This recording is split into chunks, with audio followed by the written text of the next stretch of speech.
Hartelijk welkom hier bij het Frieske Geer. Wij gaan hier samen met de boswachter gaan wij hier het veld in, dit stukje. Vroeger was het heide, jarenlang niks aan gebeurd. En als je nu kijkt wat hier staat, dat zijn allemaal boompjes. En die gaan we er tussenuit halen.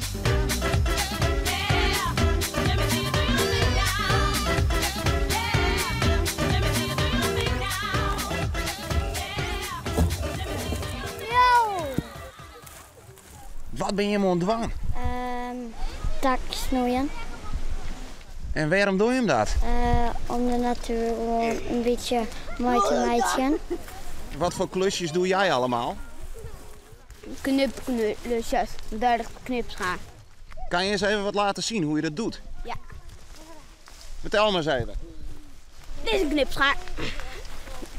Hier staat gelukkig nog zo'n boompje. Je hebt hem zo.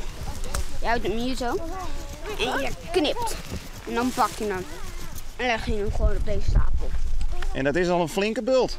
Ja. Is het zwaar werk? Nee. Niet heel erg. Oh, ik dacht juist van wel. Nee, eigenlijk zijn de dunnere takjes Zoals deze. moeilijker te knippen dan dit. Ja, want dit is denk ik iets makkelijker. Dit kun je ook makkelijker breken. En hoe weten jullie nou wat je wel en wat je niet mag knippen? Dat heeft hij net uitgelegd. Alles met die bruinkleurige puntjes mag je niet afknippen, want dat zijn bijzondere planten. Dit zijn gagelstrukjes. Dit is een beschermde plant. En vroeger waren de broekten in de kleenkast, want hier is geen motten in de kleen. Want er zit geur aan. Maar hij is er net vol meer. Hij wilde vroeger heel voller.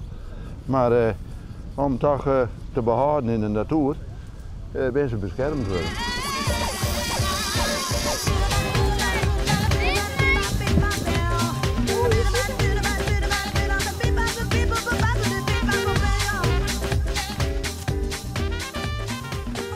En waarom dacht je, ik ga helpen? Omdat ik ook wat, zelf ook wat met hout dingen doe, hout bewerken en zo. Dus hier ligt mij ook wel wat. Je bent een expert. Zowat wel, ja. Want wat doe jij allemaal met hout? Krabpadden maken, soms andere dingen maken. Een plank met mijn naam erop, zulke dingen. En hoeveel moeten jullie nou eigenlijk doen? Dit hele gedeelte hier bij het looppad langs.